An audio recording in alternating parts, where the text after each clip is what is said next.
아멘. 네, 어떤 여자 집사님으로부터 상담을 받았는데요. 그 집사님의 그 남편이 문제예요. 남편이 교회에서는 잘하고 직장 생활은 잘하는데 집에만 가면 가끔 이상한 행동을 한다는 거예요.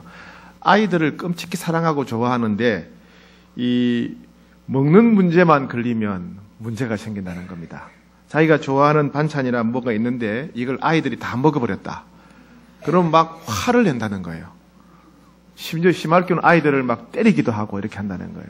그 안에 이해가 안 되는 겁니다. 밖에서는 그렇게 존경받고 참 다른 사람을 도와주고 어려운 사람을 도와주고 착한 사람인데 집에만 오면 왜 그러는지, 그것도 먹을 걸 치사하게 어떻게 먹을 거 가지고 애들하고 싸우는지 이해가 안 되더라는 겁니다. 그래서 마치 이 두 사람하고 결혼한 것 같다는 거예요. 두 사람하고. 그죠? 착하고 어려운 사람 잘 도와주는 남자하고 결혼했고, 또 집에 오면 먹을 거 가지고 애들하고 싸우는, 정말 이해가 안 되는 어린아이 같은 또 남자하고 내가 결혼했나 이런 생각이 들더라는 겁니다. 그래서 이 남편 문제를 안고 상담하러 왔어요. 또 한 분은 여성 목회자입니다. 여성 목회자인데 상담하러 왔는데 굉장히 사역을 참 잘하고 주변 사람들로부터 칭찬받는 그런 분인데, 조금만 사역이 어려워지거나 힘들어지면 과도하게 우울해지는 겁니다. 과도하게 우울해지고 나는 역시 안 돼, 나는 무가치해 이렇게 생각하고 굉장히 세상에서 내 혼자뿐이다, 외로움에 시달리게 되고, 그러다가 누군가가 자기를 비판하게 되면 과도하게 분노해서, 분노가 폭발해서 내가 왜 이렇게 화를 낼까, 이렇게 화를 낼 일이 아닌데 하면서 과도하게 화를 내어서 주변 사람들을 당혹하게 하기도 하고, 그런 문제 때문에 찾아왔어요. 예. 이 두 분의 공통적인 문제는 뭐냐면 성장하는 과정에 있어서 이 가정 생활에 어려움이 있었다 하는 겁니다. 즉 건강한 가정이 아니었기 때문에, 성장하는 과정에 부모님과 가족과 함께 생활하는 과정이 건강한 가정이 아니었기 때문에 그 건강하지 못한 가정으로 받았던 부정적인 영향, 마음의 상처, 이런 것들이 어른이 된 다음에 그렇게 표현되었던 것입니다.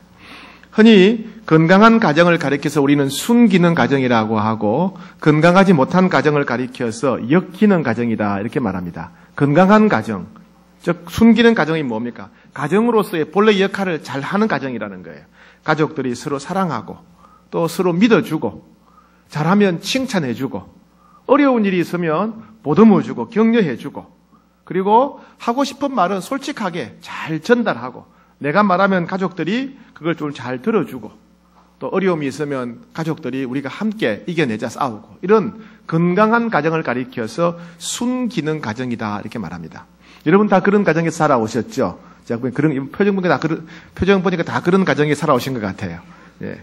그런데 반대로 건강하지 못한 가정이 있습니다. 역기능 가정이라고 그래요. 역기능 가정. 예를 들면 부모님이 너무 부부 싸움을 많이 하는 가정. 싸워도 그냥 싸울 정도가 아니고 막 그냥 주먹 다짐도 하고 물건을 집어 던지고 이런 아주 과격한 폭력이 있는 그런 부부 싸움이 있고, 또 뭐 부모님 중에 뭐 알코올 중독, 술 중독이라든가 일 중독이 되어 돈 번다고 자녀들을 전혀 돌보지 않아서 아이들이 혼자 집에 와서 집에서 밥 먹고 놀아야 되고, 이런 경우에 부모가 외도하는 경우에, 또 부모가 중병이 걸렸다든가 그래서 아이들을 돌보지 못하는 경우, 혹은 편애하는 경우, 편애. 예. 아들이라고 무시하고 딸만 좋아한다든지, 예. 딸이 좋죠. 예. 아니면 또 첫째를 무시하고 둘째를 더 좋아한다든지, 하여튼 예. 장남과 차남을 차별하는 것, 아들과 딸을 차별하는 것, 이런 것들을 이런 것들이 있는 가정을 가리켜서 역기능 가정이다 이렇게 말합니다. 이 엮이는 가정에서 자란 사람들은요, 늘 이 감정을 잘 다스리지 못하죠. 그죠? 자기를 소중히 여기지 못하고, 칭찬받거나 격려받거나 인정받은 적이 없기 때문에, 자기가 무가치하다고 생각하고요. 못났다고 생각하고, 열등하다고 생각하고, 그죠? 또 사랑받지 못했으니까 사랑을 받거나 표현하는데 어려워하고, 그렇게 살아갑니다.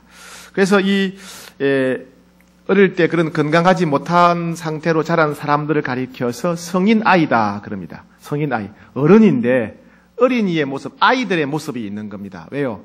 격려받지 못했기 때문에, 사랑받지 못했기 때문에, 보호받지 못해서 늘 불안하고 두려운 거예요. 칭찬받지 못했기 때문에 늘 사람들한테 인정받고 칭찬받으려고 하고, 그죠? 늘 열등감, 두려움에 시달리니까 누군가가 비판하면 분노가 폭발하게 되고, 아니면 우울함과 또 두려움에 빠지게 되고 이렇습니다. 그래서 아이들을 끔찍히 사랑하다가도 뭔가 자기 마음에 안 들면 아이들에게 분노가 폭발하지요. 그죠? 폭발하기도 하고. 또 부모인데도 부모가 아이들을 품어주고 돌봐야 되는데 오히려 자녀들이 부모를 더 돌봐주길 원하고 부모 생일 챙겨주길 원하고 부모한테 신경 써주길 원하고 부모를 사랑해주길 원하는 이런 이제 거꾸로 됐죠. 그죠? 내가 어릴 때 사랑을 못 받았으니까 내 자녀들로부터 사랑받으려고 하는 본능이죠. 예를 들면 뭐 TV를 본다 그러면 TV의 소유권은 항상 내한테 있는 거야. 내가 다 결정하는 거야. 내가 다 결정하고. 예. 다른 가족들은 손 못 대게 만들어. 내 마음대로 할 거야. 하도 내 마음대로 못했으니까 어른이 된 다음에 내 마음대로 할 거야. 이렇게 되죠. 예. 또 중독에 빠지죠. 게임이라든가 만화라든가 뭐 낚시라든가 이런 데 빠집니다. 빠져요. 왜요? 거기 들어가면 어릴 때 그 두려움, 슬픔, 외로움을 잊어버리니까. 중독에 빠져 있으면 뭐 낚시든 게임이든 바둑이든 거기에 빠져 있으면 외로움이나 두려움이나 슬픔을 다 잊어버리게 되니까 거기 가면 행복한 거예요. 이런 사람들이 중독에 빠지기도 쉬워요. 감정이 그냥 오르락 내리락 하게 되고. 참 이 성인 아이, 이 엮이는 가정에서 자란 성인 아이들은요 삶이 불행합니다. 본인만 불행한 것이 아니라 가족들도 불행해지죠. 가족들하고도 건강한 관계를 맺지 못하고 사회생활을 잘 못하게 되고 감정을 잘 다스리지 못하게 되니까 주변 가족들도 불행한 삶을 살게 됩니다. 당연히 배우자는 너무 힘들겠죠, 그렇죠? 예. 이 성인아이가 치료를 받으려면 제일 중요한 것은 하나님을 인격적으로 만나는 경험이 제일 중요합니다. 성인아이의 대부분 내면 속에는 나는 가치가 없다. 나는 부끄러운 사람이다. 나는 늘 두려워, 불안하고 내가 열심히 해가지고 인정받아야 돼, 칭찬받아야 돼. 늘 이런 압박감이 있고 조금만 손해보면 분노하죠. 그러니까 이런 사람들이요 하나님을 만나야 내가 얼마나 소중한 사람인지 또 내가 실패하고 실수해도 하나님이 돌보신다는 걸 믿게 되고 그죠? 또 내가 어렵고 힘든 일이 와도 하나님이 분명히 함께 하시고 도와주실 것이다. 생각의 전환이 오게 되지요. 그래서 이 성인 아이의 치료는 하나님을 인격적으로 만나는 것이 제일 급하고 중요합니다. 두 번째는 과거의 상처를 치료해야 돼요. 마음에 받았던 상처, 부모로부터 버림받았던 상처, 이 상처를 치료해야 돼요. 이 상처의 치유는요 시간이 간다고 되는 게 아니에요. 상처를 치료하시는 분은 바로 성령님만 치료하시죠. 그죠? 네. 내게 상처 준 사람들을 용서할 때. 용서받은 사람이 용서할 수 있어요. 예수님이 나를 용서한 줄 알고 내가 다 용서할 때. 성령께서 우리를 치료하시죠. 그죠? 그리고 내 있는 모습 그대로 받아주고 이해해주는 그런 배우자나 가족이나 공동체가 필요합니다. 누군가가 내 있는 모습 그대로, 저분이 상처를 많이 받아서 그렇구나. 이해해주고, 또 치료될 때까지 기다려주고, 또 내가 하나님 만나고 내가 용서할 수 있도록 기도해주는 그런 배우자, 가족, 그런 공동체가 필요하죠. 건강한 가족이 있으면 좋고요. 또 특히 사랑방 같은 공동체가 굉장히 중요합니다. 마지막으로 지속적으로 성령 충만해야 돼요. 성령 충만해야만 이 성인 아이의 질병을 온전히 치료할 수가 있습니다. 이 건강하지 못한 사람의 충동적인 그 행동의 내면에는 뭐냐면 상처가 있어요. 상처. 사랑받지 못한 상처, 인정받지 못한 상처, 버림받은 상처, 무시당한 상처, 또 두렵고 외롭게 내던진 상처가 있어요. 상처. 그 상처가 생각을 지배하고 마음을 지배하고 행동을 지배하는 거예요. 그래서 상처가 지배하지 못하도록, 상처가 내 삶의 주인 노릇하지 못하게 하도록 주인을 바꿔야 돼요. 상처를 치료하고 주인을 바꾸려면 성령 충만해야 돼요. 성령께서 상처를 치료하시고 성령께서 우리의 생각을 지배하고 마음을 지배하고 우리 삶을 지배할 때, 즉 성령 충만할 때 우리는 새 사람이 되고 새 인생을 살 수 있는 것입니다. 오늘 이야기는요, 오늘 이 창세기 27장과 28장은 바로 전형적인 성경에 나오는 엮이는 가정 속에서 가족들이 얼마나 서로를 다 불행하게 만드는지, 그리고 그 엮이는 과정에서 불행한 함정에 빠져버린 한 사람이 어떻게 하나님을 만날 때 새로워지는지의 이야기라고 할 수 있습니다. 우리는 성경에 나오는 인물은 다 믿음의 인물이라고 존경하지요. 아브라함, 이삭, 야곱 다 우리가 존경하고 찬양도 부릅니다. 그런데 그들은 다 우리와 똑같은 사람이에요. 우리와 똑같이 찢고 볶고 살아갔던 사람이에요. 우리처럼 건강하지 못한 가정에서 엮이는 가정에서 살았고 성인 아이처럼 어른이 되었음에도 불구하고 건강하지 못한 삶을 통해서 자신도 불행하고 자기 주변의 사람들도 불행하게 만드는 그런 사람들이었습니다. 그런데 그런 가운데 그들이 하나님을 만났을 때, 하나님의 얼굴을 배웠을 때 그들이 새 사람이 되고 새 인생을 살게 되었다는 이야기입니다. 그런 이야기가 성경에 기록되었던 것은 우리도 엮이는 가정에서 자란 성인 아이지만은 우리도 나도 불행하고 나도 내 가족들을 불행하게 만드는 사람이지만은 나도 이들처럼 하나님 만나면 새 사람이 될 수 있고 새 인생을 살 수 있다. 우리 가족도 하나님 만나게 되면 우리 가족도 천국이 될 수 있다는 것을 보여주시기 위해서 성경이 기록한 것입니다. 그래서 오늘 성경에 나오는 야곱이 만난 하나님, 이것도 만나기를 축복합니다. 자, 먼저 27장은요, 이 가족들이 건강하지 못한 그런 내면으로 인해서, 즉 성인아이의 기질을 때문에 서로를 불행하게 만들었다 하는 그런 이야기입니다.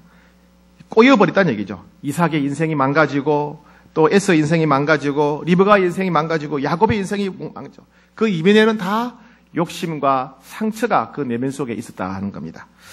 자, 27장 1절, 2절, 3절 한번 읽어보겠습니다.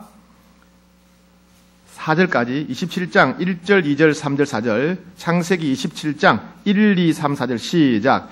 이삭이 나이가 많아 눈이 어두워 잘 보지 못하더니 맏아들 에스를 불러 이르되 내 아들아 하매 그가 이르되 내가 여기 있나이다 하니 이삭이 이르되 내가 이제 늙어 어느 날 죽을런지 알지 못하니 그런즉 내 기구 곧 화살통과 활을 가지고 들에 가서 나를 위하여 사냥하여 내가 즐기는 별미를 만들어 내게로 가져와서 먹게 하여 내가 죽기 전에 내 마음껏 내게 축복하게 하라. 예.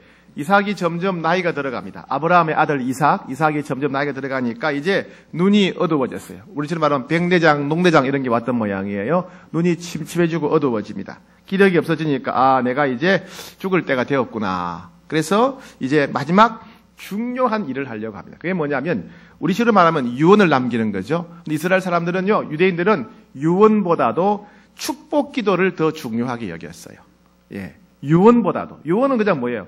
큰 땅은 네가 가지고 작은 건물은 너 가져라 이렇게 하는 정도인데 그 정도가 아니라 앞으로 먼 미래를 바라보며 사는 이 축복 기도를 유언보다도 더 중요하게, 소중하게, 권위 있게 여겼습니다. 그래서 이 이삭은 자기 아들에게, 이 에서에게 축복 기도를 해야 되겠다. 내가 마지막으로 유언보다 더 중요한 마지막 아이들을 위해서 내가 축복 기도를 해야 되겠다. 그래서 에서에게 말합니다. 에서에게 너 가서 들판에 가서 짐승을 한 마리 잡아와라. 그리고 내가 좋아하는 이 짐승 요리, 고기 요리를 맛있게 해가지고 가져와라. 그럼 내가 그거 먹고 내가 너를 마음껏 축복하겠다. 축복 기도하겠다. 마지막으로 죽기 전에 축복 기도하겠다. 이렇게 되는 겁니다. 그래서 이제 에서가 아버지의 얘기를 듣고 빨리 이제 사냥 도구를 챙겨가지고 사냥하러 나갑니다. 근데 그런 대화를 이 이삭의 아내였던 리브가가 그걸 탁 들어요.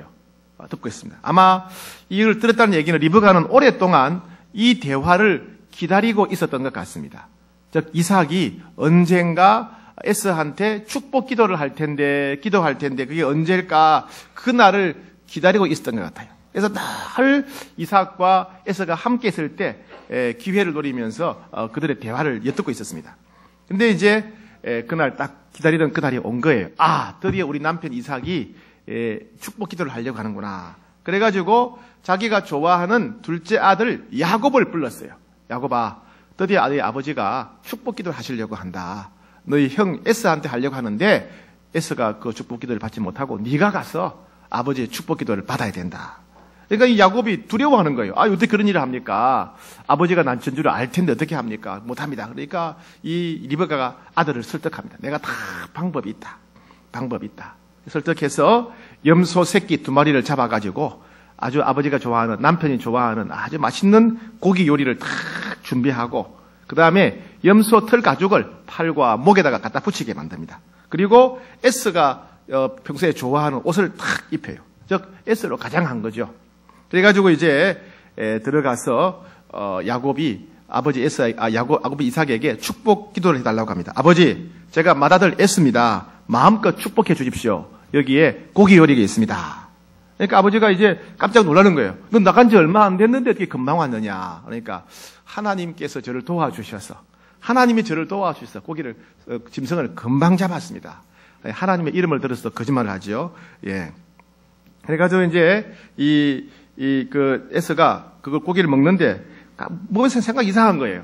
너 보니까 이 음성은 야곱인데 목소리는 야곱 같은데 몸에서 나는 냄새나 옷을 입었으니까 몸에서 나는 냄새나 손에 만져보니까 피부는 에스구나 이상하다. 그러면서 이제 그래도 뭐 고기를 실컷 먹었으니 고기 값을 해야 되지 않겠습니까? 그래가지고 결국 속아 넘어가서 결국 이제 야곱을 축복하게 됩니다.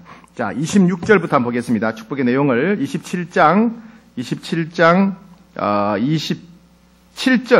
8절 9절 자 시작. 그가 가까이 가서 그에게 입맞추니 아버지가 그의 옷에 향치를 맡고 그에게 축복하여 이르되 내 아들의 향치는 여호와께서 복주신 밭의 향치로다. 하나님은 하늘의 이슬과 땅의 기름짐이며 풍성한 곡식과 포도주를 내게 주시기를 원하노라. 만민이 너를 섬기고 열국이 내게 굴복하리니 네가 형제들의 주가 되고 내 어머니의 아들들이 내게 굴복하며 너를 저주하는 자는 저주를 받고 너를 축복하는 자는 복을 받기를 원하노라. 네, 네가 땅에 기름진 복을 받게 될 것이다. 그러니까 농사를 짓든 목축업을 하든 네가 큰 복을 받게 될 거다.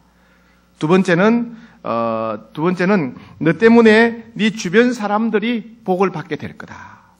너로 인해서 주변에 많은 사람들이 복을 받게 될 거다. 물이 흘러 넘치면 통에서 물이 흘러 넘치듯이 하나님이 너에게 복을 흘러 넘치도록 복을 주셔서 너 때문에 너 주변 사람들까지 엄청난 복을 받게 될 거다. 그런 이제 축복 기도를 했습니다. 자, 그러고 나서 이제 야곱은 기도를 받고 나갔어요. 나가고 났는데 이제 에서가 사냥을 해가지고 요리를 해가지고 돌아오는 겁니다. 별미를 가져오면 고기 요리를 가져오면서 아버지 저를 축복해 주십시오. 그러니까 이삭이 물어봅니다. 너 누구냐? 그러니까 아버지의 맏아들 장남 에스입니다. 그러니까 이삭이 그냥 갑자기 충격을 받는 거예요. 벌벌벌 떠는 겁니다. 이상할 정도로. 그러면서 조금 전에 기도 받고 간 사람이 누구냐? 걔한테 복이 다 갔다.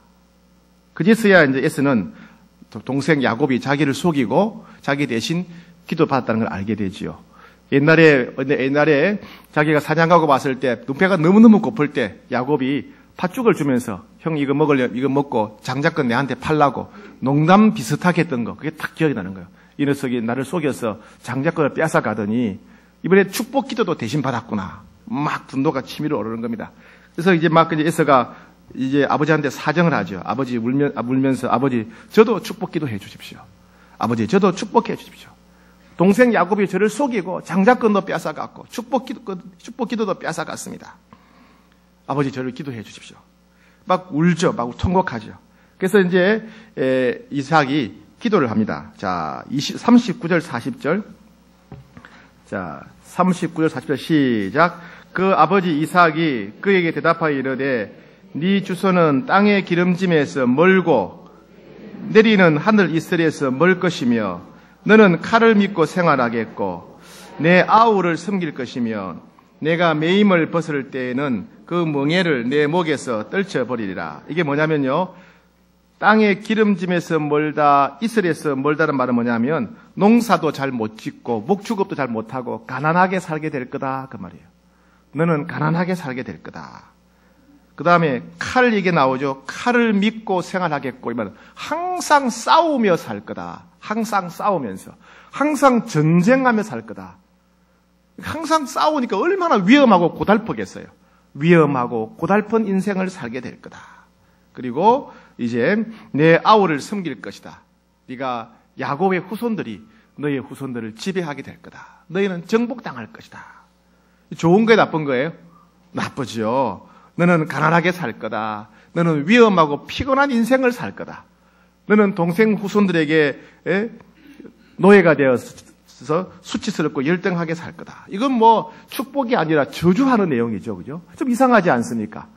아무리 순서가 바뀌었다고 기도받는 순서가 바뀌었다고 할지라도 어떻게 아버지가 장남 아들한테, 사랑하는 아들한테 어떻게 이렇게 저주 같은 기도를 할 수가 있겠어요? 이상하죠. 그죠? 하여튼 그런 일이 일어나 버렸어요.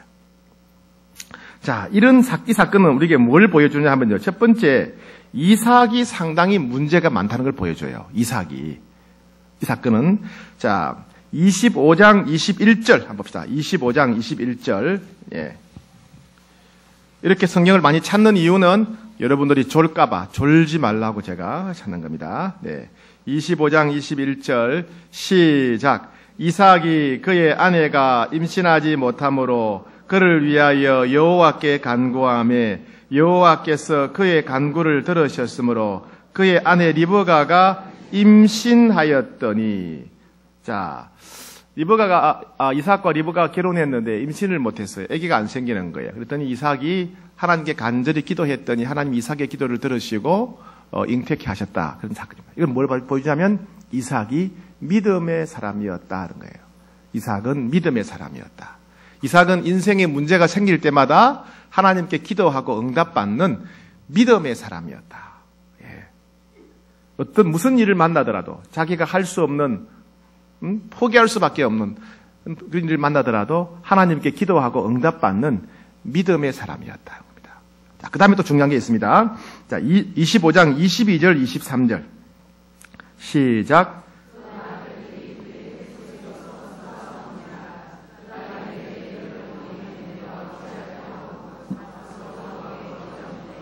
여호와께서 그에게 이르시되 두 국민이 내 태중에 있구나. 두 민족이 내 복중에서 나누이리라. 이 족속이 저 족속보다 강하겠고 큰 자가 어린 자를 섬기리라. 예, 뱃속에 쌍둥이를 배웠는데 뱃속에부터 서로 싸우는 거예요. 서로 싸우는데 둘 다 앞으로 큰 민족을 이루게 될 것인데 두 아이 다 앞으로 큰 민족을 이루게 될 것인데 큰 자가 어린 자를 섬기리라. 그럼 뭡니까? 형의 후손들이 동생의 후손을 섬기게 될 것이다. 그러면 누가 복을 받은 겁니까? 동생이 복을 받을 것이다. 하나님 보니까 하나님이 미래를 딱 보니까 동생이 하나님을 잘 섬기고 동생이 복을 받을 것이다. 하나님이 동생을 인정해 주신 거죠. 그죠? 예. 자, 이렇게 되었으면 이제 이 이삭은 둘째가 하나님께서 보실 때 둘째가 믿음이 좋고 둘째가 하나님께 복을 받겠구나 이걸 알았잖아요. 그죠? 태에서부터 그 얘기를 하나님의 말씀을 들었단 말이에요. 그러면 이삭이 축복을 할 때 누구를 더 복을 줘야 됩니까?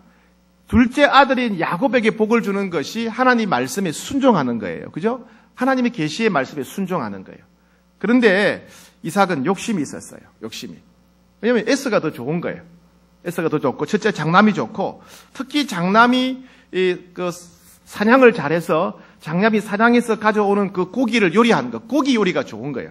잘 모르겠어요. 고기 요리가 좋아서 에서를 좋아했는지 아니면 에서를 좋아했기 때문에 고기를 많이 먹게 된지 모르겠네. 하여튼 간에 이삭은 에서를 좋아했어요. 그리고 에서에게 축복해 주기를 원했어요.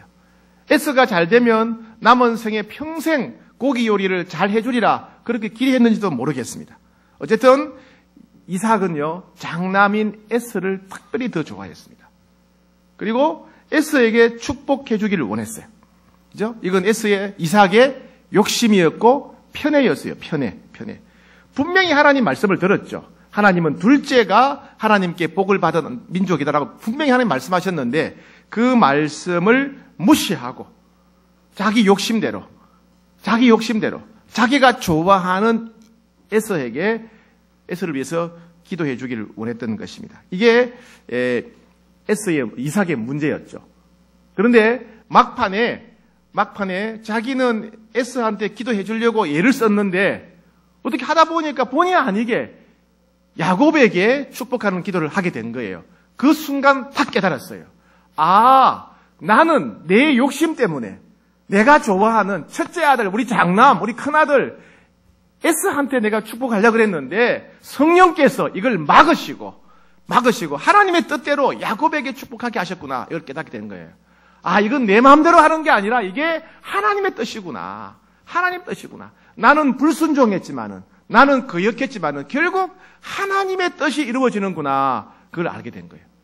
그래서 나중에 이제 에스가 왔을 때 에스를 기도하는데 마음 같아서는 얼마든지 야곱보다 더 큰 복을 받도록 축복 기도를 하고 싶지만은 저주하는 얘기가 나온 거예요. 그건 뭐냐면 야곱, 이삭이 그렇게 기도했다는 말이 아니라 성령께서 그렇게 에스가 살아갈 것이라고 하는 에스의 먼 미래를 내다보면서 예언 기도를 하게 하신 겁니다. 예언 기도. 일종의 이건 축복 기도라기보다는 예언 기도라고 할 수 있어요. 야곱을 위한 기도도 예언 기도였고 에스를 위한 기도도 일종의 예언 기도죠. 그러니까 아버지로서 자기 마음대로 축복하고 저주할 수 있는 게 아니었다는 겁니다. 결국 이 사건을 통해서 이삭은 자기가 계획했던 일을 실패하게 되죠. 자기가 큰아들한테 잘해주고 싶고 복을 주고 싶었는데 그게 실패하게 되는 겁니다. 결국 그것 때문에 이삭이 에스한테 축복하려고 하다가 그게 안 돼서 야곱에게 축복함에 따라서 이 사건으로 인해서 가족들이 더 큰 고통을 겪게 되죠. 아버지의 욕심과 불순종 때문에 형제들 간의 원수재간이 맺게 되고 가정이 엉망이 돼버립니다. 자, 리브가 예를 들어봅시다. 리브가는 어떤 사람이냐 하면 원래 바단 아람에 살았습니다. 그런데 리브가는 이삭의 얼굴을 몰랐어요. 이삭의 얼굴을 몰랐는데 이야기를 다 들어보고 나서 이게 하나님의 인도하심이구나. 이 사람이 하나님이 내게 짝지어준 배우자구나. 그걸 확신하게 되었어요. 그래서 얼굴도 안 보고 믿음만으로 이삭과 결혼한 사람이에요. 이걸 볼 때 리브가는 상당히 믿음이 좋은 사람이었어요. 그죠? 여러분 그렇게 할 수 있겠습니까? 얼굴도 안 보고 살 수 있겠어요? 조선시대야 그렇게 했겠지만은, 그죠? 요즘은 못 그러죠. 그죠? 근데 이 리브가는 사람들이 이야기를 다 들어보고 난 뒤에, 이게 하나님의 인도하심이구나. 이 사람은 하나님이 예비한 배우자구나. 그거 알고 딱 결혼하기로 했어요. 참 믿음이 좋은 사람이죠. 그리고 리브가도 역시 이삭처럼 하나님의 말씀을 들었어요. 자기 뱃속에 두 아이가 싸우고 있을 때 부부와 같이 기도했더니 하나님께서 큰 아이가 작은 자를 섬기게 될 것이다. 동생이 둘째가 하나님께 복을 받은 백성이 될 것이라 예언의 말씀을 들었어요. 자, 그런데 리브가가 살다 보니까 이 리브가는 늘 하나님께 복을 받은 야곱에 더 관심이 많겠죠. 그죠? 많을 텐데 또 하나는 뭐냐면 본의 아니게 엄마로서 야곱을 더 좋아하게 됩니다. 왜냐하면 아버지가 너무 첫째 아들 장남인 에스를 너무 좋아하고 편애하기 때문에 아버지로부터 거절당하고 무시당하는 야곱이 불쌍한 거예요. 엄마는 불쌍한 아들이 더 좋은 거예요. 그죠? 여러분 그렇잖아요. 10손가락 깨물어서 안 아픈 손가락 없다고 하지만은 특히 마음이 아픈 손가락이 있어요. 그죠? 약하고 부족한 자녀는 엄마들은 더 마음이 아픈 거예요. 그래서 리브가는 아버지로부터 무시를 당하고 차별당하는 야곱이 늘 마음이 아픈 거예요. 늘 마음에 걸리는 겁니다. 그래서 야곱을 더 아끼게 되죠. 이 집안의 편애의 문제는 그 당대에서 생긴 것이 아니고 위에 때부터 있어온 일입니다. 자, 이삭이 어떻게 태어났습니까? 어머니 사라가 몇 살 때 태어났죠? 90살 때. 어머니가 90살 때, 아버지가 100살 때 낳았어요. 그러니 어머니가 이 아들을 얼마나 귀하게 여기겠습니까? 그죠? 진짜 발이 땅에 닿지 않고, 손에 물 안 붙이고, 진짜 금지옥엽하면서 너무 귀하게 살았을 거예요. 세계에서 제일 중요하고 소중한 것이 우리 아들일 겁니다. 엄마의 절대적인 사랑, 전폭적인 사랑, 해달라는 건 다 해줬겠죠, 그죠? 안 그러겠어요? 해달라는 건 다 해줘. 달 따달라고 하면 달 따주고, 별 따달라고 하면 별 따주고, 모든 걸 다 해줬을 거예요. 그러니까 세상에 자기가 최고인 줄 아는 거예요. 자기 마음대로 하는 사람으로 자라는 거죠. 근데 아버지는 또 반대예요. 아브라함이요, 어떻게 했어요? 하나님이 이삭 바치라 했다고 아들을 번제로 바치려고, 칼로 죽여서 불태워 바치려고 모리아 산으로 데려갔잖아요. 물론 이삭이 잘 순종했지만은 두고두고 생각해보면 이삭은 상당히 마음이 힘들었을 거예요. 야, 우리 아버지가 나를 죽이려 하셨구나. 우리 아버지가 나를 죽이려 했구나. 그 아버지에 대한 배신감. 그죠? 아버지에 대한 배신감. 아버지에 대한 실망감. 아버지에 대한 분노가 분명히 이삭 안에 있었을 겁니다. 이삭도 그러니까 그런 면에서 건강하지 못한 사람이었다는 거예요. 자기가 최고인 줄 알면서 자기 마음먹은 뭐든지 마음대로 하려고 하면서 동시에 아버지를 생각하면 배신감과 분노가 있는 그런 사람이었어요. 자, 그러다가 사라가 죽었어요. 사라가 죽었는데 그 이삭의 마음이 얼마나 힘들었겠어요. 자기를 세계 최고로 만들어주고 별 따달라면 별 따주고 달 따달라면 달 따주던 엄마가 죽게 된 거예요. 그 슬픔을 감당을 못해요. 엄마를 잃어버리니까 세상을 다 잃어버린 것 같아요. 그래서 나이가 40이 되도록 결혼을 못해요. 엄마 외에는 만족이 안 남는 거예요. 엄마 외에는. 그러니까 나이가 40이 되도록 슬퍼하고 어머니 장막, 어머니 방에 가서 늘 울고 이랬어요. 그러다가 이제 40살 때 리브가를 만나면서 마음의 위로를 받고 안정을 취하고 이제 정상적인 생활을 하게 됩니다. 자, 그런 면에서 볼 때 이 이삭은 성인아이죠, 성인아이. 그죠? 예, 성인아이. 건강하지 못한 사람이죠. 그러니까 리브가가 볼 때는 이제, 그러다 보니까 이삭은 건강하지 못한 상태로 살다 보니까 자기 욕구를 잘 채워주는 사람, 어머니를 대신해서, 어머니 사라를 대신해서 자기 원하는 걸 잘 채워주는 사람, 달 따다면 달 따주고, 별 달라면 별 따주는 사람이 좋은 거예요. 그게 누구냐면 에스인 거예요. 장남. 고기 먹고 싶다면 고기 갖다 주고, 원하는 거 다 갖다 주는 에스가 어머니를 대신해서 자기 욕구를 채워주는 사람인 거예요. 어머니를 대신한 사람인 거예요. 그러니까 이삭은 에스를 그렇게 좋아하는 거예요. 어머니같이 좋아하게 되는 거예요. 지독한 편애가 생기는 거죠. 반대로 이삭이 어머니같이 에스를 좋아하는 것만큼 야곱은 싫어하고 무시하는 거예요. 얘는 사냥도 안 가요. 늘 집에서 앉아 있는 거예요. 무슨 생각하는지 기도하는지 공부하는지 싫어하는 거예요. 그러니까 리브가가 볼 때는 야곱이 불쌍한 거예요. 야곱이 불쌍해.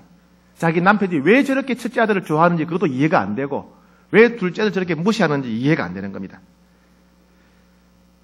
그러다 보니까 이 리브가는 야곱을 더 좋아하게 되죠. 그래서 언젠가 때가 되면 남편이 축복 기도를 할 때 야곱이 받게 해야 되겠다 생각을 하게 되는 거예요.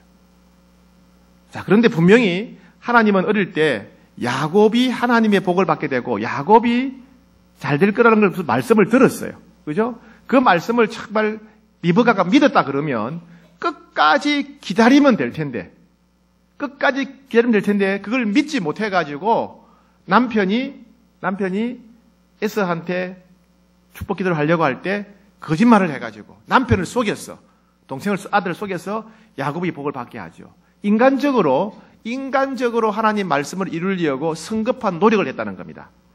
만약에 리브가가 믿음이 정말 대단해가지고 아무리 자기 남편이 에서한테 축복하려고 한다 할지라도 하나님께서 정하셨기 때문에 절대로 그것 이루어질 수가 없고 반드시 야곱이 복을 받게 될 것이라는 믿음이 있었다면 끝까지 기다렸을 거예요.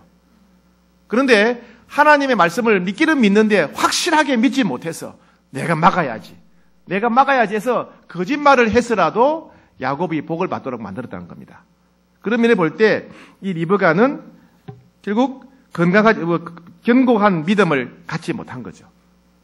결국 그 일로 인해서 하나님 말씀대로 야곱이 축복 기도를 받기는 했지만은 그렇게 사랑했던 아들을 떠나보내게 되지요. 떠나보내요. 아마 이 리브가는 남편보다 야곱을 더 사랑했을 것 같아요. 그죠? 더 사랑했을 것 같아요. 건강하지 못한 남편보다도 아들이 더 사랑스럽죠. 그죠? 예.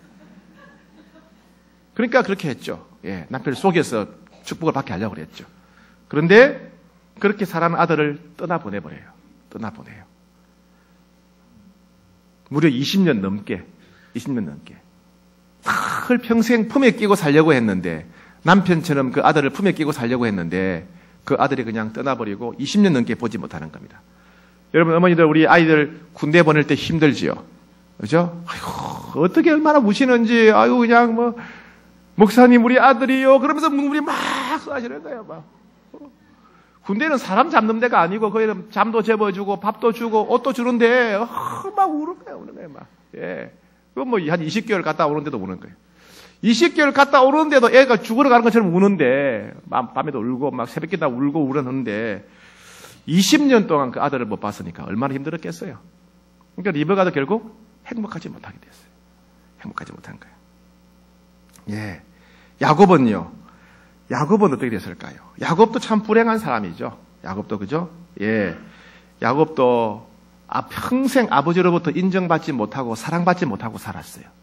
야곱 속에는 형에 대한 열등감, 사냥 못하고 아버지께 사랑받지 못하는, 인정받지 못하는 아들로서 열등감, 그죠? 형에 대한 시기심 이렇게 있을 것이고, 아버지에 대한 또 분노, 분노가 있겠죠. 또 있겠죠. 예, 그런 게 많았어요. 그래서 이제 그걸 역전시키기 위해서 장자권을 노렸죠. 형을 속여서 이 팥죽을 주고 장자권을 뺏어오기도 하고, 거짓말을 해서 축복 기도를 받죠. 이 장자권이라는 것은요, 뭐냐면 어떤 면에서는 재산권입니다. 성경에 보면 이 장남에게는 다른 형제들보다 재산을 2배를 물려주게 돼 있어요. 2배. 엘리사가 이사야 보고 당신의 영감에 2배를 주십시오. 얘기했죠. 그 뭐냐면 제가 엘리야의 제자 중에 제가 장남격이지 않습니까? 장남에 해당하는 복을 주십시오. 그런 뜻이에요. 장남에 해당하는 복을 달라고 해요. 장남은 2배를 받게 되어 있어요. 그걸 가지려고 해요. 그러니까 어떤 면에서는 이 야곱이 형으로부터 거짓말을 통해서 장자권을 빼앗은 것은 재산에 대한 욕심일 수도 있어요. 부모의 재산을 2배로 받고자 하는. 그렇죠? 축복기도도 당연한 것이고. 그런데 결국에는 어떻게 됩니까? 재산 하나도 못 갖고, 땅 한 평 못 얻고, 그죠? 그냥 홀몸으로 도망가야 했습니다. 아무것도 얻은 게 없어요. 아무것도 얻은 게 없어요. 그리고 형은 자기를 죽이려고 하고, 20년 동안 고생하고, 야곱도 아무것도 얻지 못했어요.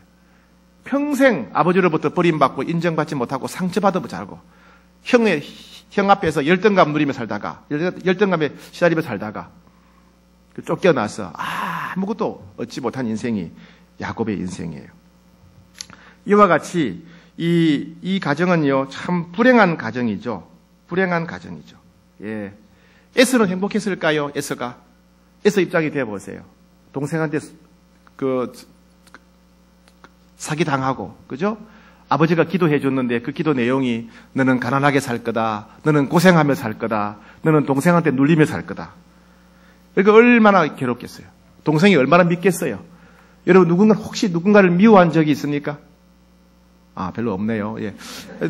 저는 경험적으로 누군가를 미워하면요, 괴로워요. 이제 괴로워요. 누군가를 미워하게 되면 막 화가 나니까 막 밥맛도 없고 잠도 안 오고 그냥 막 보면 열이 나고 그러잖아요. 그죠? 미워하면. 누군가를 미워하면요, 절대 행복할 수가 없죠. 원통하고 분하니까. 그죠? 마음의 병이 되죠. 누군가를 미워하면요, 그게 또 몸에 또 병이 돼요. 열받아가지고. 병이 되고. 영혼의 병이 되고. 그걸 미워하면 기도도 안 되고 찬송도 안 돼요. 그러니까 에서는 틀림없이 동생에 대한 분노, 그 미움 때문에 불행한 삶을 살았을 거예요. 틀림없이. 그죠? 예. 야곱 말할 것도 없고, 이삭도 그렇겠죠? 이삭도 얼마나 불행했겠어요. 자기가 사랑하는 아들, 큰아들, 에서를 축복하지 못하고 저주를 했으니 얼마나 마음이 아프겠어요. 그죠? 이삭이 에서를 바라볼 때 얼마나 마음이 속상하겠어요. 야곱 볼 때 얼마나 밉겠어요. 에서는 또 리브가 자기 부인 생각할 때 이게 나를 속여? 얼마나 또 부인한테 배신감 느끼겠어요. 그죠? 그때부터 이제 이 이삭의 인생도 행복하지 않았을 거예요. 그죠? 리브가도 마찬가지죠. 그렇게 사랑했던 그 야곱을 떠나보냈으니까 얼마나 걱정이 되고 밤에 잠을 못 자고 얼마나 마음 졸였을까요? 예. 이와 같이 에서는 에서대로, 이삭은 이삭대로, 리브가는 리브가대로, 야곱은 야곱대로요, 행복하지 못했어요. 그때부터. 근본적인 원인은 뭐냐면 욕심 때문에, 그죠? 욕심 때문에. 욕심에 눈이 멀면, 욕심의 생각과 마음이 사로잡히면요, 하나님의 말씀을 믿지 못해요. 내가 욕심에 사로잡히면 하나님 말씀을 우습게 여기게 됩니다. 내가 욕심에 사로잡히게 되면 하나님의 약속을 신뢰를 못하게 돼요. 내가 욕심에 사로잡히게 되면 하나님 말씀대로 사는 것보다 내 욕심대로 사는 것이 행복할 것 같아요. 그래서 욕심에 눈먼 사람들은 결국 자기도 불행하게 되고 가족들도 불행하게 돼요. 여러분 주변에 한번 잘 보세요. 욕심에 눈먼 사람들은요, 절대로 하나님 말씀대로 못 살아요. 욕심에 눈먼 사람들은요, 절대로 하나님 말씀 믿지 않아요. 욕심에 눈먼 사람들은요, 절대로 마음이 행복하지 않아요. 욕심에 눈먼 사람들은요, 자기도 불행하게 살고, 가족들도 불행하게 살아요. 불행하게 살아요. 이 욕심 이거 내려놓아야 돼. 오늘 여기 오신 분 중에 욕심을 이루려고 오신 분이 있다면 생각 바꾸셔야 돼요. 하나님, 제가 다 차지해야 됩니다. 이렇게 오신 분 있다면 그거 내려놔야 돼요.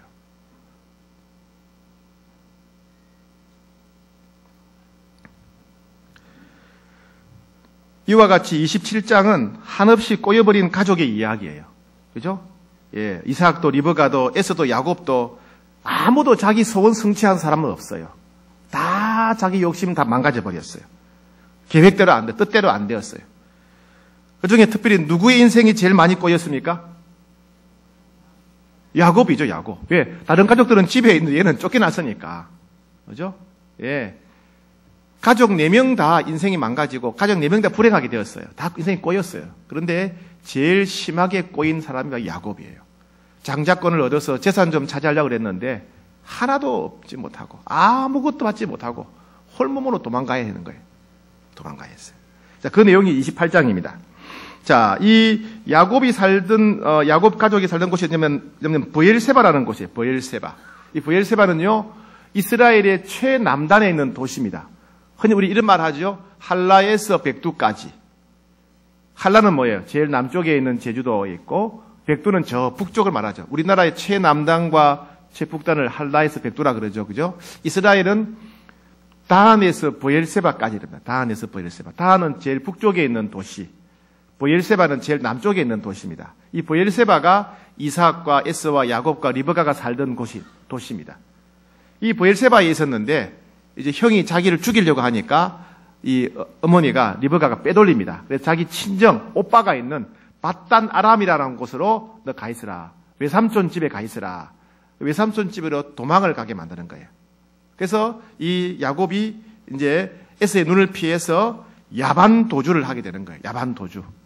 형이 죽이려고 하니까 이제 밧단 아람으로 가게 됩니다. 직선 거리는 한 800km쯤 되는데, 직선 거리가 800km.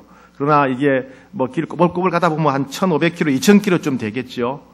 보통 2달에서 3달 정도 걸리는 그 길이랍니다. 우리 옛날에 여러분, 조선시대 때 서울에 과거 보러 오는 사람들이 많이 걸리면 한 달 걸렸다 그러잖아요. 그죠? 서울 오는데, 예, 뭐 직선 거리 한 400km밖에 안 되지만은 뭐 그냥 하다 보면 산 넘고 물 건너다 보면 한 달 걸려야 한양 간다 그랬어요. 그런데 한 2000km 되니까 1500, 2000km 되니까 한 2달, 3달 걸리겠죠. 그죠? 2달, 3달 동안 이제 가는 거예요. 뭐 여관이 있겠습니까? 뭐 고속도로가 있겠습니까? 자동차가 있겠습니까? 그냥 가는 거예요. 한 번도 가보지 않은 곳에 앞으로 무슨 일이 일어날지도 모르고, 도둑을 만날지 강도를 만날지 모르고, 굶어 죽을지도 모르고, 외삼촌이 자기를 환영해 줄지 냉대할지도 모르고 아무 대책 없이 가는 거예요. 뒤를 돌아보면 얼마나 슬픈 인생이었습니까? 어릴 때부터 아버지로부터 인정받지 못하고, 아버지로부터 사랑받지 못하고, 형에 대해서 늘 열등감에 시달리고, 그죠? 예, 참 슬픈 인생을 살아왔어요. 그리고 이제 한번 좀 인생을 역전시켜 보려고 하다가 형의 분노를 사가지고 형이 자기를 죽이려고 하고, 그래서 급하게 야반 도주해 온 거예요. 또 들판에 자고 있는 사이에 형이 쫓아와가지고 죽일 수도 있는 거예요. 아, 이놈이 도망갔네? 이래가 말 타고 막 달려와가지고 이 야곱을 죽일 수도 있는 겁니다. 그러니까 밤에 잠이 오겠습니까? 얼마나 불안하겠어요. 도둑을 만날 수도 있고, 강도를 만날 수도 있고, 밧단 아람이 어느 쪽인지, 외삼촌이 자기를 받아줄지, 냉대할지, 막막한 가운데. 두렵고, 불안하고, 예, 슬픈 가운데 있습니다. 자, 그러던 중에 야곱이 이제 놀라운 경험을 하게 됩니다. 자, 10절부터 12절까지 읽겠습니다. 시작. 야곱이 브엘세바에서 떠나 하란으로 향하여 가더니 한 곳에 이르러는 해가 진지라 거기서 유숙하려고 그곳에 한 돌을 가져다가 베개로 삼고 거기 누워 자더니 꿈에 본적 사닥다리가 땅 위에 서 있는데 그 꼭대기가 하늘에 닿았고 또 본적 하나님의 사자들이 그 위에서 오르락 내리락 하더라. 예. 야곱이 잠이 들었는데 꿈에 이상한 환상을 보게 됩니다. 이상한 환상을. 자기가 자고 있는 땅에서 사다리가 하나 있는 사다리가. 그 사다리가 하나님이 계신 하늘로 연결된 겁니다. 연결되어 있고, 그리고 하나님의 사자, 천사들이 그 사다리 주변에 막 오르락 내리락 하는 환상을 딱 보게 되는 거예요. 오랜 역사 동안에 사람들 이것이 무슨 내용인지 몰랐어요. 웬 사다리인가? 성경 어느 곳에도 사다리라는 단어가 안 나오잖아요. 그죠? 하나님 보좌에 올라갈 수 있는 사다리는 성경에 없어요. 처음이자 마지막이었어요. 이게 무슨 내용인지 몰랐어요. 그 나중에 예수님께서 이 땅에 오셨을 때 이것이 무엇을 상징하는 무엇이었는지 이 비밀을 풀어주셨습니다. 여러분 잘 접어두시고요. 돌아와야 되니까 요한복음 1장 51절 한번 잘 읽겠습니다. 요한복음 1장 51절.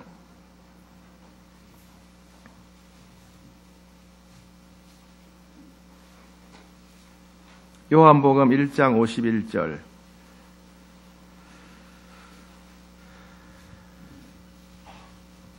요한복음 1장 51절. 자, 시작. 또 이르시되 진실로 진실로 너희에게 이르노니 하늘이 열리고 하나님의 사자들이 인자 위에 오르락 내리락 하는 것을 보리라 하시니라. 네, 예수님께서 나다나엘에게 그런 말씀을 하셨어요. 너 앞으로 하늘이 열리는 걸 보게 될 거다. 그리고 하나님의 사자들이, 천사들이 인자 위에 오르락 내리락 하는 것을 보리라. 말이 똑같죠? 그죠? 똑같죠? 창세기 28장 12절에서는 꿈에 본적 사닥다리가 하늘에 땅에 있는 꼭대기 하늘에 닿아 본적 하나님의 사자들이 그 위에서 오르락 내리락 하리라. 성경을 잘 알고 있었던 나다나엘은 이 말씀이 창세기 28장 12절이라는 걸 알았습니다. 그리고 창세기 28장 12절 말씀이 예수님은 바로 예수님을 가리키는 거다. 앞으로 그걸 보게 될 거다. 그런 해석을 예수님이 보여주신 거예요. 그렇다면 이 사다리는 누구를 가리킵니까? 예수님을 가리켜요. 예수님. 내가 길이요 진리요 생명이다. 어디로 가는 길? 하나님께로 가는 길. 천국으로 가는 길. 하나님 보좌로 가는 길. 예수님이 자기가 예수님이 길이라 길. 다른 말하면 사다리다. 사다리. 그죠? 예. 그렇다면 이 야곱이 그날 밤에 봤던 것은 바로 하나님 보좌와 그리고 예수님을 만났다. 예수님을 봤다라고 볼 수가 있어요. 그죠? 예수님을 만났다. 예. 하나님을 만날 수 있는 길이 되시는 예수님. 하나님을 만날 수 있는 사다리가 되시는 예수님을 만났죠.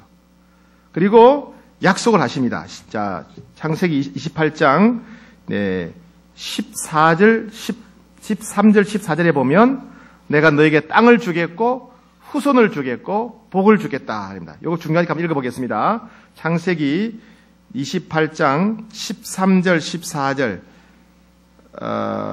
시작. 또 본적 여호와께서 그 위에 서서 이르시되 나는 여호와니 너희의 조부 아브라함의 하나님이요 이삭의 하나님이라.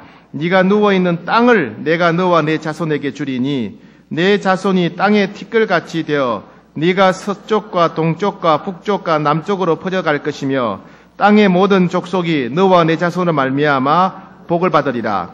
자, 야곱은요 장자권을 얻어서 형 에서보다도 2배의 유산을 받기를 원했어요.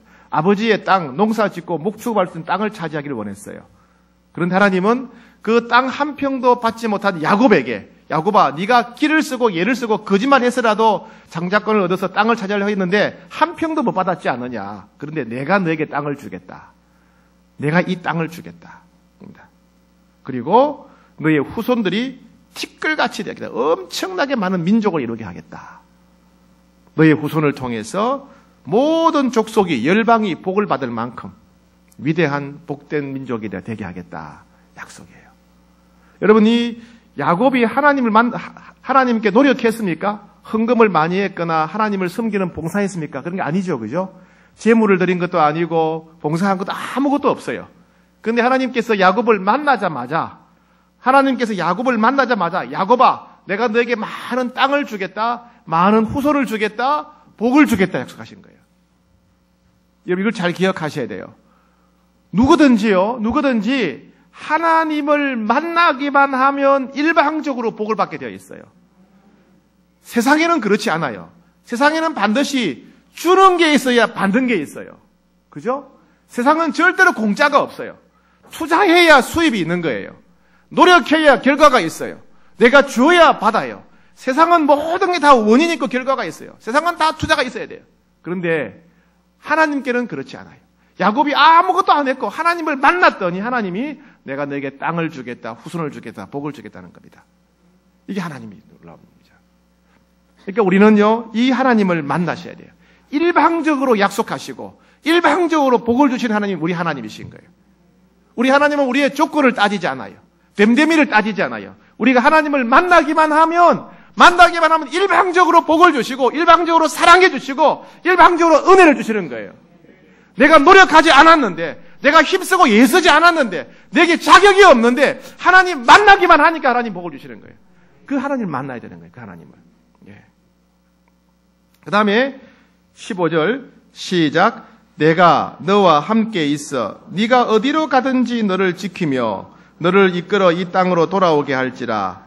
내가 내게 허락한 것을 다 이루기까지 너를 떠나지 아니하리라. 자, 이건 뭐냐면요, 하나님께서 내가 너와 함께 하겠다, 내가 너를 보호하겠다, 내가 너를 인도하겠다, 너를 향한 내 계획을 다 이루어 주겠다, 이런 말씀이죠. 이건 뭐냐 하면, 자, 아까 여러분 건강하지 못한 엮이는 가정에서 상처 많게 자란 사람들은 그 마음이 늘 나는 가치가 없어, 나는 열등해, 나는 버림받을 사람이야, 늘 두렵고 불안하고 그런 게 많다 그랬죠. 그죠? 그런 야곱을 향해서 하나님 말씀하십니다. 내가 너와 함께 할 거다. 너는 네가 무가치하고 별 볼일 없다고 생각할지 모르겠는데, 너희 아버지가 너를 인정하지 않아서 너는 열등하다고 생각할지 모르겠는데, 아무 가치가 없다고 생각할지 모르겠는데 내가 너와 함께 하겠다. 너희 아버지는 너와 함께 하지 않았지만 내가 너와 함께 하겠다. 내가 너와 함께 하면 되지 않겠느냐. 하나님이 함께 하시니까 우리가 얼마나 소중하고 가치 있습니까? 그죠? 그리고 네가 그동안 인정받지 못해서 자신감 없어하고 불안해하고 두려워하는데 내가 너를 보호해 주겠다. 내가 너를 인도해 주겠다.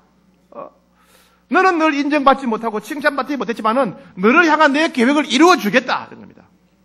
그러니까 부모로부터 받은 상처, 형제로부터 받은 상처 때문에 낙심하고 좌절하고 두려워하던 야곱의 마음을 치료하시고 고쳐주시고 회복시켜 주셔서 새 사람이 되게 하시고 새 인생을 되게 하시는 겁니다. 어떻게 했더니, 누굴 만났더니, 하나님을 만났더니. 예. 우리가 아무리 잘하면서 인정받지 못하고 사랑받지 못하고 격려받지 못하고 칭찬받지 못하고 늘 서름당하고 늘 불안하고 늘 우울하고 늘 마음 졸이며 살았나 할지라도 우리가 하나님을 만나게 되면 하나님 우리를 너무너무 소중하게 여기고 존귀하고 보배롭게 여겨주시고 우리를 보호하시고 인도하실 것이기 때문에 모든 수치심, 모든 열등감, 모든 두려움이 씻은 듯이 사라져버리게 된다는 겁니다.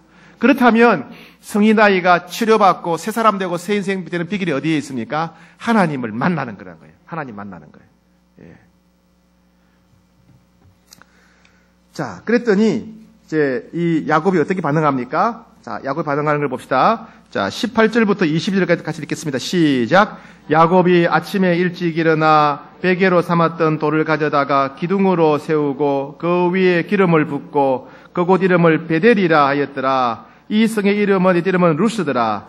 야곱이 서원하 이르되 하나님이 나와 함께 계셔서 내가 가는 이 길에서 나를 지키시고 먹을 떡과 입을 옷을 주시어 내가 평안히 아버지 집으로 돌아가게 하시오면 여호와께서 나의 하나님이 되실 것이요 내가 기둥으로 세운 이 돌이 하나님의 집이 될 것이요 하나님께서 내게 주신 모든 것에서 10분의 1을 내가 반드시 하나님께 드리겠나이다. 네, 뭐냐면 첫 번째, 나의 하나님으로 섬기겠습니다. 나의 하나님으로. 전에는 뭐예요?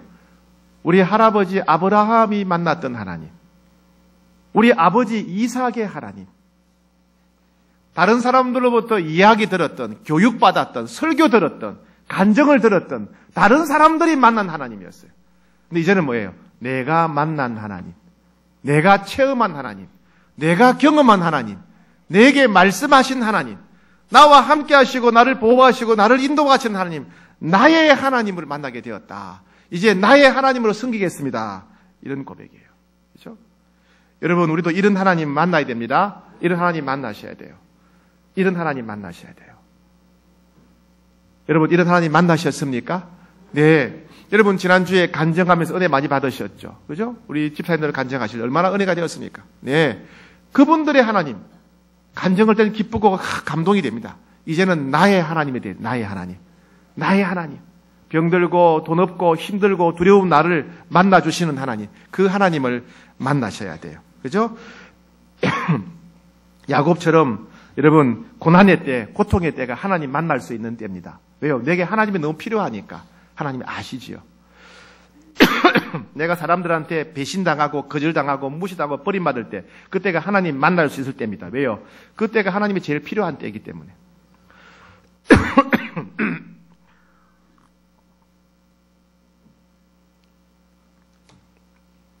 모든 사람들은 하나님을 만나면서부터 새 사람이 되고 새 인생을 출발하는 겁니다. 한 사람의 인생에 있어 제일 급하고 중요한 일은 살아계신 하나님을 만나서 내 하나님을 만나는 거예요. 그죠? 여러분, 우리 가족들에게 제일 중요한 일이 뭡니까? 우리 가족도 엮이는 가정이 될 수 있고 건강하지 못하는 가족이 될 수 있습니다. 그래서 우리 가족들에게 제일 중요한 일이 뭐예요? 우리 가족들이 나의 하나님을 만나는 거예요. 나의 하나님. 여러분, 잘 생각해 보세요. 여러분 남편들, 아내들은 나의 하나님 만났습니까? 자기 하나님 만났습니까? 여러분 자녀들 나의 하나님 만났습니까? 내 아들의 하나님, 내 딸의 하나님 만났습니까? 여러분, 그러지 않았다면 우리 아이들에게 제일 중요한 일이 뭐예요? 그 하나님 만나는 일이에요. 하나님 만나는 일. 야곱의 인생을 함께 하시고 야곱을 보호하시고 야곱을 인도하셨고 야곱을 향한 놀라운 계획을 이루셨던 하나님, 자격도 없는 사람을 만나자마자 복을 주시는 그 하나님 만나는 것이 우리 자녀들에게 제일 급하고 중요한 일 아닙니까? 지난 주일날 설교하면서 청년들이 그렇게 얘기했어요. 우리 청년들 좀 얼마나 취업하기 어렵습니까? 결혼하기 어렵습니까? 그래서 영어 학원 가라, 하라, 자격증 따고 스펙 관리한다 그러죠. 온갖 노력을 다 합니다. 근데 그 청년들에게 제일 급하고 중요한 일이 뭐예요? 어떤 자격증보다도 학벌보다도 뭐예요? 하나님을 만나는 게 중요해요. 나의 하나님.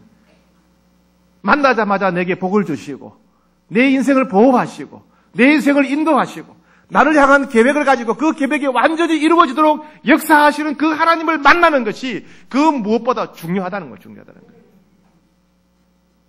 여러분이 그 하나님 만나셨다면 여러분 가족들이 그 하나님 만나도록 부르짖으셔야 돼요. 여러분 잘 생각해 보세요. 내 아들은 하나님 만났는가? 내 딸은 하나님 만났는가? 내 남편은, 내 배우자는 정말 하나님 만났는가? 그저 좋으신 하나님, 남한테 얘기 들은 그런 하나님이 아니라 내가 만나고 내가 경험하고 내가 체험하고 내가 목소리를 들었고 내가 복을 받은 그 하나님, 나의 하나님 만났는가? 잘 생각해 보셔야 돼요.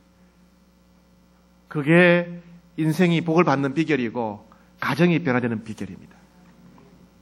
여러분, 나의 하나님을 만나셔야 됩니다. 여러분 가족들이 나의 하나님 만나도록 기도하고 부르짖으셔야 됩니다.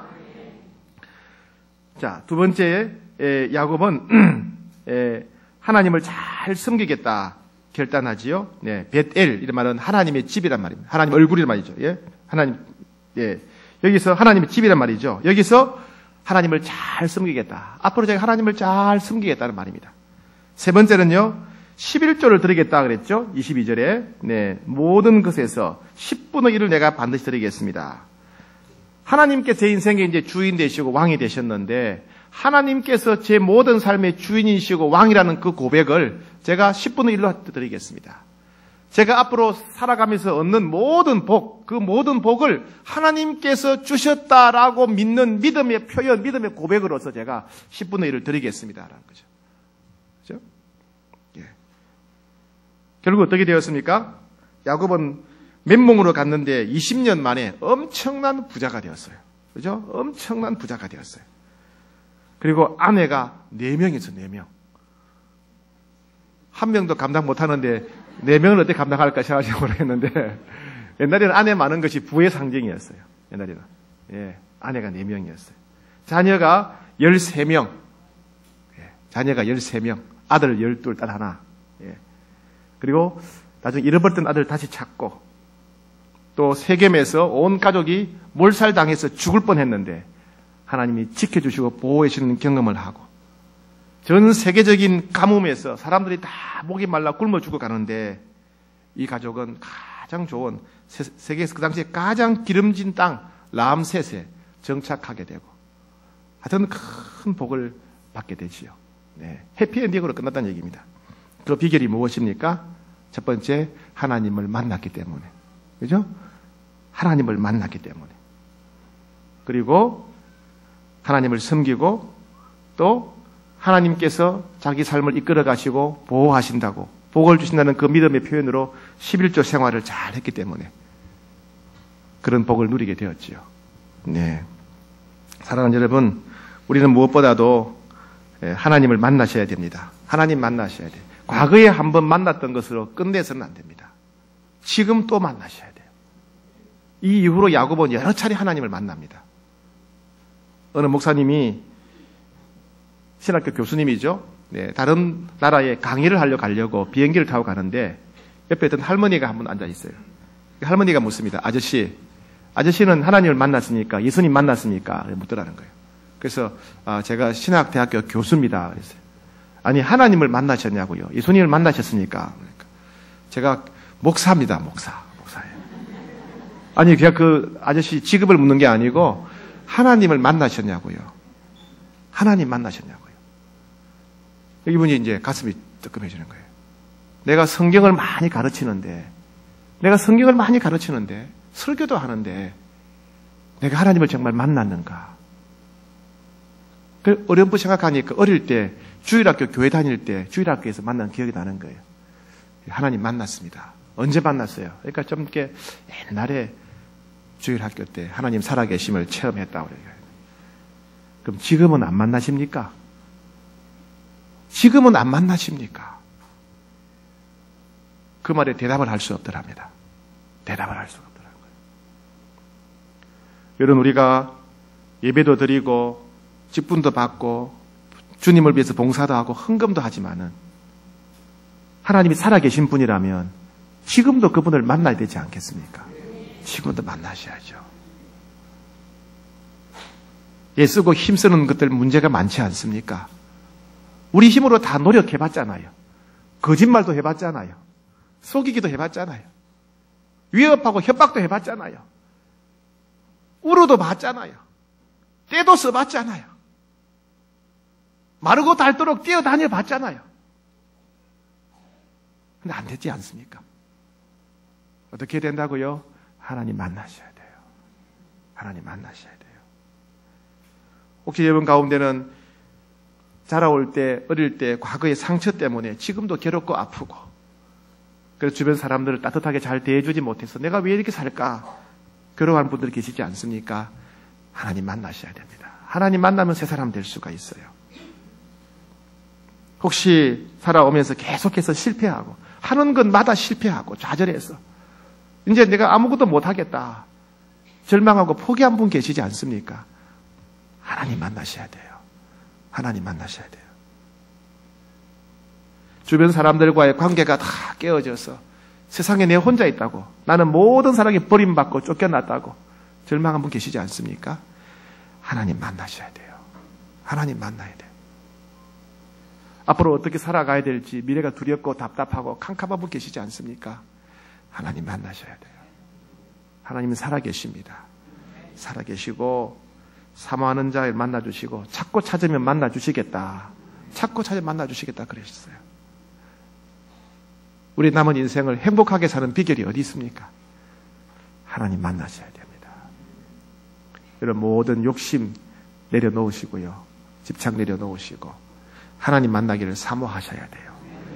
옛날에 오래전에 부흥회 때 만난 그 하나님 그걸 우려먹지 말고 지금 만나셔야 돼요. 지금. 예?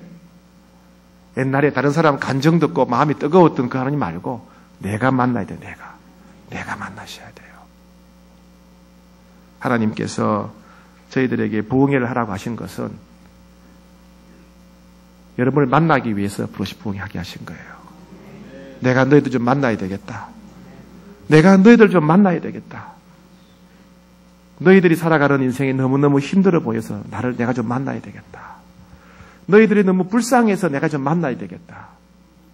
너희들에게 희망이 없기 때문에 내가 만나야 되겠다. 내가 도와줄게. 내가 복을 줄게. 내가 야곱을 만나자마자 야곱이 아무 노력도 안 했는데 내가 복을 주지 않았느냐. 너희가 나를 만나기만 하면 내가 복을 줄게. 나를 만나야 된다. 나를 만나야 된다. 이게 하나님 마음이에요. 여러분 사모하셔야 됩니다. 하나님 만나셔야 돼요. 하나님은 살아계신 분이에요. 하나님은 말씀하시는 분이세요. 하나님은 말씀하시고 역사하시는 분이세요. 하나님은 우리 몸을 만져주시고 마음을 만져주는 분이세요. 하나님 만나셔야 됩니다. 꼭 하나님 만나셔서 나는 나의 하나님을 만났습니다. 아브라함의 하나님, 이삭의 하나님이 아니라 나의 하나님을 만났습니다. 목사님의 하나님, 간증하신 집사님의 하나님이 아니라 나의 하나님 만났습니다. 오늘 밤에 나의 하나님 만났습니다. 하나님 나와 함께 계십니다. 그렇게 고백하는 여러분 되기를 축복합니다.